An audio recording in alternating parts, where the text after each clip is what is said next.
পাঁচটি শর্তের সাথে। এক নাম্বার হলো আমি যে পাপ করেছি এই পাপের স্বীকার করতে হবে।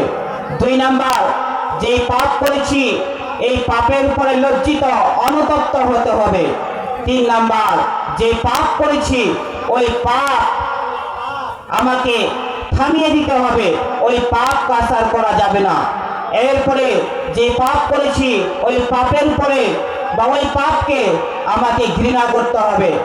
এরপরে আল্লাহর কাছে ওয়াদাবদ্ধ হতে হবে আমি সামনের জিন্দেগিতে ওই পাপ করব না।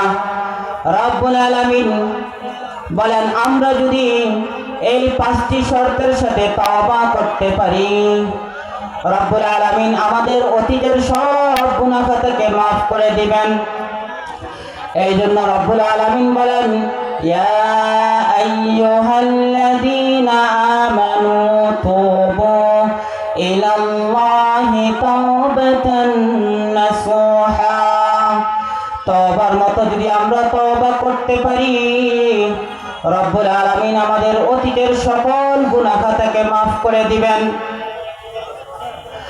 আর যদি আমরা তওবা করলাম, রব্বুল আলামিন আমি আর সুদ খাবো না, নামাজ ছেড়ে দেব না, মিথ্যা কথা বলবো না, কিন্তু আপনি সকালে তওবা করলেন, বিকালে আবার মিথ্যা কথা বলা শুরু করে দিলেন। আপনি তওবা করলেন আমি আর সুদ খাবো না, আবার আপনি সুদ খাওয়া শুরু করে দিলেন। রব্বুল আলামিন এভাবে আপনার তওবাকে গ্রহণ করবে না, আপনার তওবাকে আল্লাহ পাক কবুল করবে না, এভাবে আপনার গুনাহকে আল্লাহ মাফ করে দিবেন না। আপনাকে তওবার মতো তওবা করতে হবে। যদি আপনি তওবার মতো তওবা করতে পারেন, রব্বুল আলামিন আপনার অতীতের সকল গুনাহ খাতাকে মাফ করে দিবেন। যদি আমাদের গুনাহকে মাফ করতে চাইলে আমাকে কি করতে হবে? তওবা করতে হবে। তাওবাতান নাসুহা, সত্যিকার অর্থে আমাকে কি করতে হবে? তওবা করতে হবে। যদি আমি তওবা করতে পারি, রব্বুল আলামিন আমার অতীতের সকল গুনাহ খাতাকে মাফ করে দিবেন। অল টাইম রব্বুল আলামিন তওবার দরওয়াজাকে খুলে রেখেছেন। তবে দুইটি সময়ে আল্লাহ তাআলা তওবাকে কবুল করবে না। কয়টি সময়?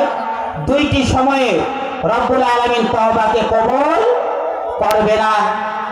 এক নাম্বার, বাদাল গরগরা, মালাকুল মাউত যখন আপনার কাছে চলে আসবে, আপনি যখন মালাকুল মাউতকে দেখে ফেলবেন, দেখার পরে আপনার গরগরানি চলে আসবে। মালাকুল মাউতের ভয়ঙ্কর চেহারা, মালাকুল মাউতের